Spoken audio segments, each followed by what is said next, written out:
S 哲斯谈转世、梦及隐于我中的两性性格。一、性别执着。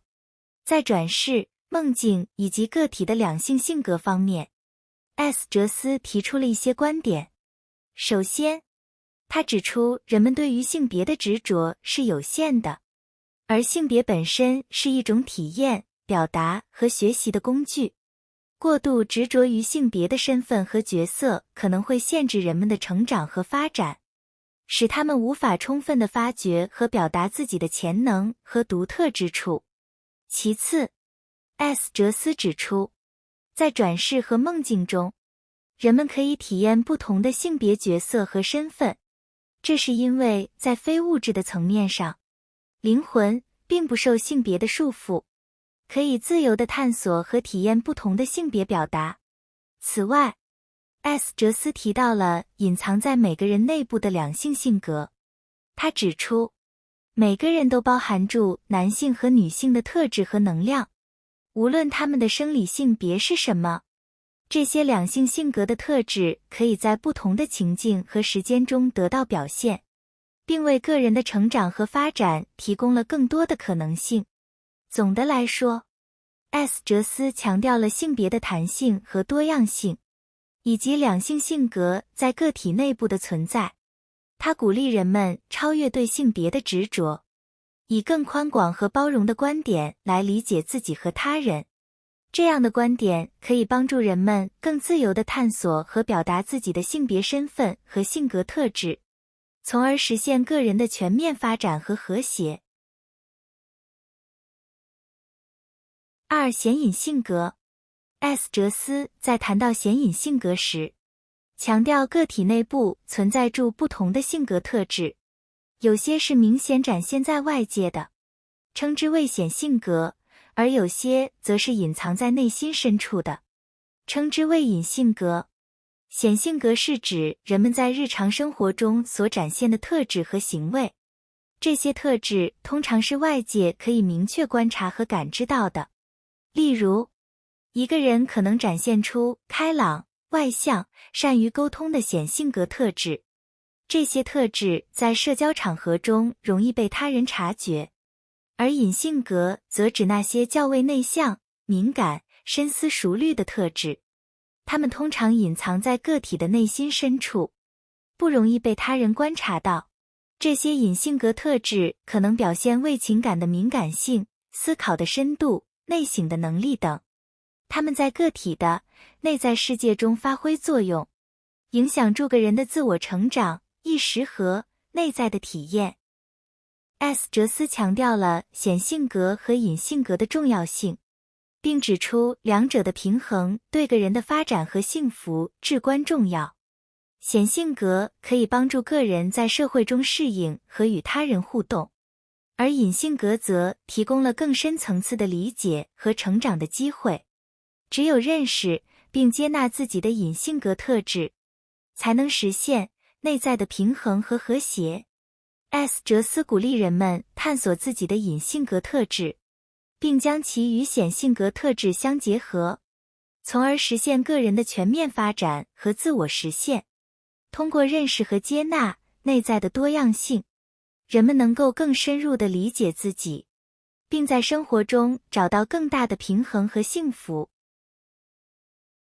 女性中的男性 Animus。S 哲斯对于女性中的男性意识 Animus 的概念提供了一些洞察和理解。他认为每个人的内在都存在住男性和女性的特质，无论其生理性别如何。在女性中， Animus 代表住他们的内在男性能量和特征。根据 S 哲斯的说法， Animus 代表了女性内在的力量、理性、目标导向和决断力。这种男性特质可以在梦中或非常意识的状态下表现出来，并且会影响他们的思维方式、行为模式和互动方式。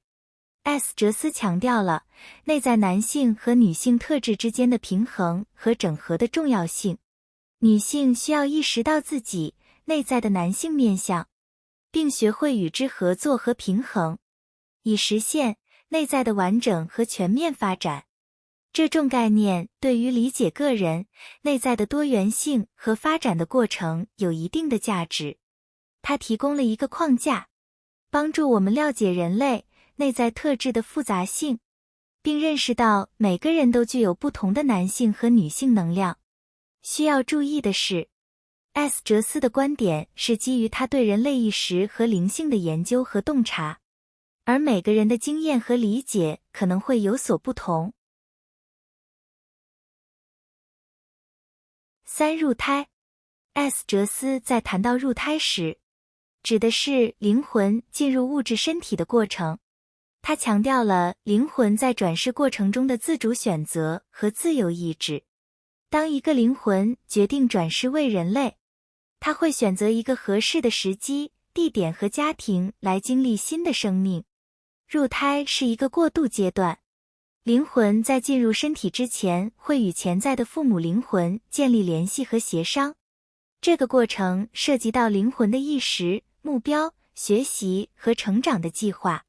灵魂会根据自己的需求和目的，选择一个最适合的环境来实现自己的目标。哲斯认为，每个人的转世选择都是基于自己的灵魂成长和进化的需要。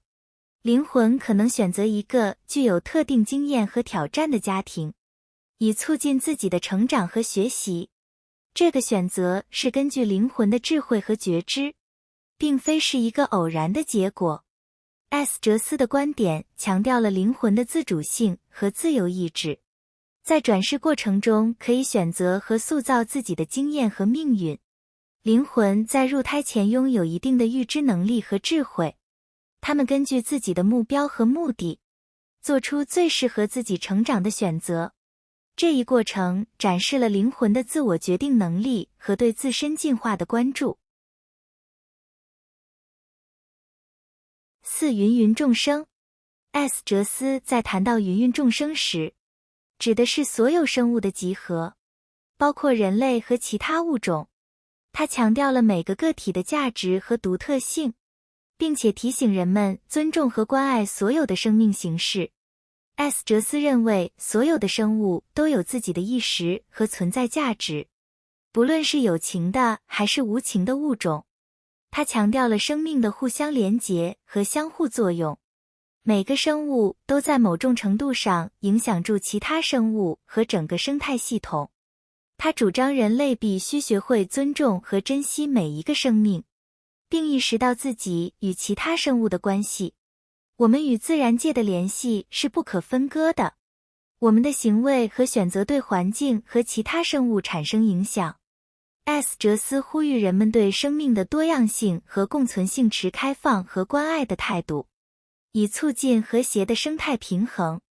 因此，在哲斯的观点中，芸芸众生包括了各种不同的生物，每个都有自己的价值和存在的意义。我们应该尊重和珍惜这种多样性，并意识到我们与其他生物的关联和相互依存性。